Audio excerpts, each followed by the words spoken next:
نحمده ونصلي على رسوله الكريم اما بعد فاعوذ بالله من الشيطان الرجيم بسم الله الرحمن الرحيم كافها يا عين صاد ذكر رحمة ربك عبده زكريا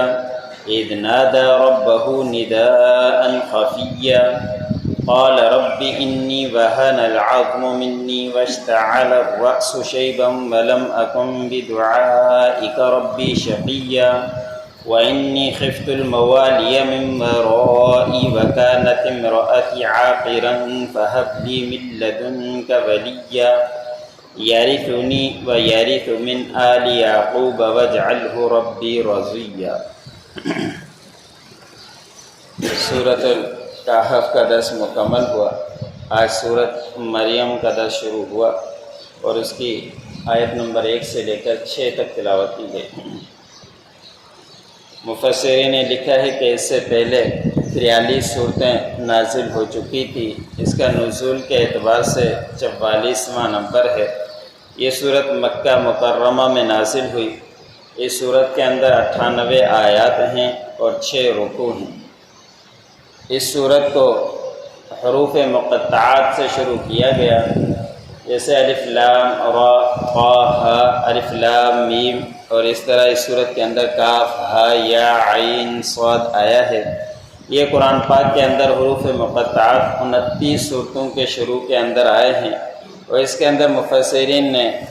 اکثر رائے یہی لکھی ہے کہ واللہ اعلم بمرادہ، کہ اس کا مطلب اللہ رب العزت ہی جانتے ہیں اس سے مراد کیا ہے، اور جو ہمیں جس کے بارے میں مراد کا پتہ نہ ہو اور نہ ہی اس کے پیچھے پڑنا چاہیے، تو اس کی کیا مطلب ہے، کیا معنی ہے، تو اللہ رب العزت ہی اس کے بارے میں زیادہ جانتے ہیں۔ قرآن پاک کے اندر اللہ رب العزت نے کسی عورت کا نام نہیں لیا سوائے مریم علیہ السلام کے، اور یہاں تک کہ مریم کے نام سے ایک نام سورت کا نام بھی اللہ رب العزت نے رکھ دیا۔ حضرت مریم علیہ السلام بڑی پاکیزہ عورت تھی، اور ان کا تذکرہ صرف عورت کا، اور ان کے تذکرے تو ملتے ہیں لیکن نام کسی عورت کا قرآن پاک کے اندر موجود نہیں ہے سوائے مریم علیہ السلام کے۔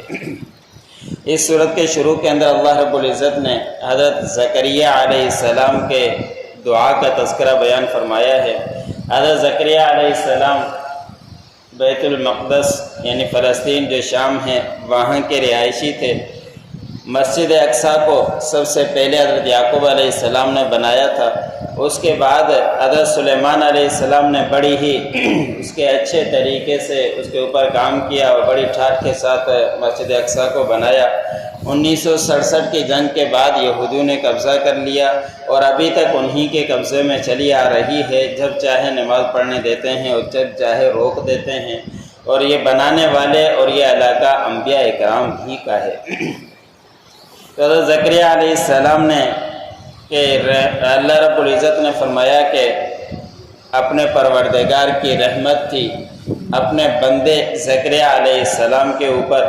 کہ جب زکریا علیہ السلام نے اپنے بڑھاپے کے اندر، بڑی عمر کے اندر اپنے پروردگار کو خفیہ طور پر خاموشی کے ساتھ پکارا۔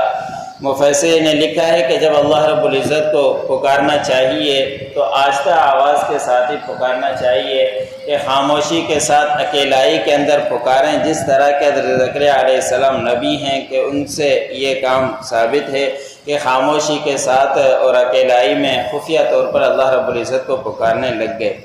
اور جہاں کہیں اللہ رب العزت نے آواز کے ساتھ ذکر کرنے کا حکم دیا ہے وہ تو کر سکتے ہیں، جیسا کہ ذی الحجہ کے 3 دنوں کے اندر جو نماز کے بعد بلند آواز سے پڑھنے کا حکم ہے وہ تو پڑھنا، جہاں کہیں اللہ رب العزت نے ذکر اذکار کو بلند کرنے کا حکم دیا ہے وہاں کریں، لیکن جہاں کہیں کسی اور کو تکلیف ہوتی ہو اس وقت ذکر اذکار کو بلند آواز سے کرنا وہ جائز نہیں ہے۔ تو حضرت زکریا علیہ السلام نے اپنے پروردگار کو خفیہ طور پر پکارا، خاموشی کے ساتھ پکارا۔ حضرت زکریا علیہ السلام نے فرمایا کہ میرے پروردگار، بے شک میری ہڈیاں کمزور ہو چکی ہیں اور میرے سر کے بال بڑھاپے کی وجہ سے بڑھک اٹھے ہیں، اور بس میں آپ کی دعا سے کبھی بھی محروم نہیں ہوا، بس میں آپ ہی سے دعا کرتا ہوں اور آپ کبھی بھی میری دعا کو رد نہیں فرماتے، بس آپ کو پکارنے کے لیے یہی مقصد ہے کہ آپ میری دعاؤں کو قبول کیجئے گا۔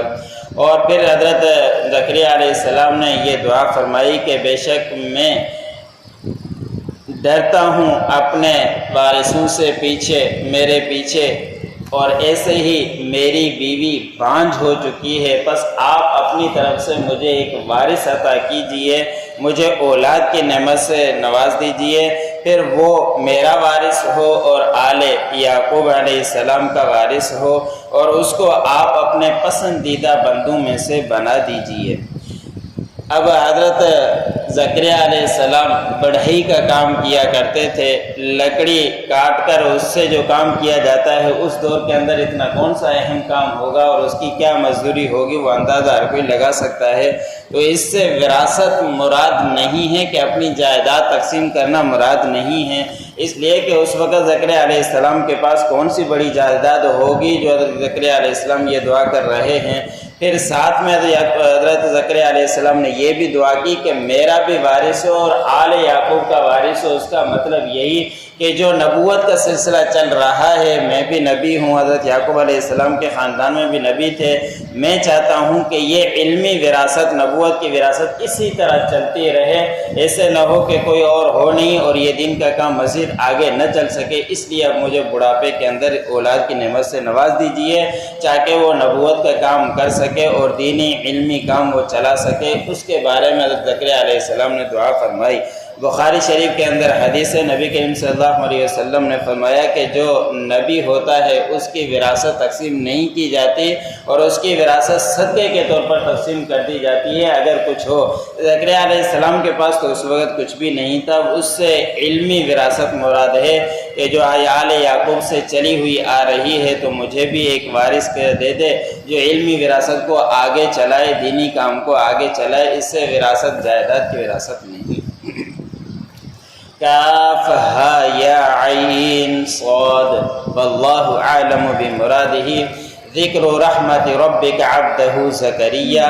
آپ کے پروردگار کی رحمت کا تذکرہ ہے اپنے بندے زکریا علیہ السلام کے اوپر۔ اذ نادا ربہ نداء خفیا، جب پکارا اپنے پروردگار کو مخفی طور پر پکارنا۔ قال رب انی وہن العظم منی، حضرت زکریا علیہ السلام نے فرمایا کہ اے میرے پروردگار، بے شک میری ہڈیاں کمزور ہو چکی ہیں، واشتعل الرأس شیبا، اور میرے سر کے بال بڑھاپے کی وجہ سے بڑھک اٹھے ہیں، وَلَمْ أَكُنْ بِدُعَائِكَ رَبِّ شَقِيًّا، اور میں نہیں ہوں آپ کی دعا سے میرے پروردگار محروم، وَإِنِّي خِفْتُ الْمَوَالِيَ مِنْ وَرَائِي، اور بے شک میں ڈرتا ہوں اپنے پیچھے وارثوں سے، وَكَانَتِ امْرَأَتِي عَاقِرًا، اور میری بیوی بانجھ ہے، فَهَبْ لِي، پس ہبہ کیجئے میرے لیے، مِن لَدُنْكَ وَلِيًّا، اپنی طرف سے ایک وارث، یرثنی و یرث من آل یعقوب، وہ میرا بھی وارث ہو اور آل یعقوب علیہ السلام کا بھی وارث ہو، واجعلہ ربی رضیہ، اور اس کو بنا دیجئے اے میرے پروردگار اپنے پسندیدہ بندوں میں سے۔ آگے اس دعا کی قبولیت کا تذکرہ جو کل آئے گا۔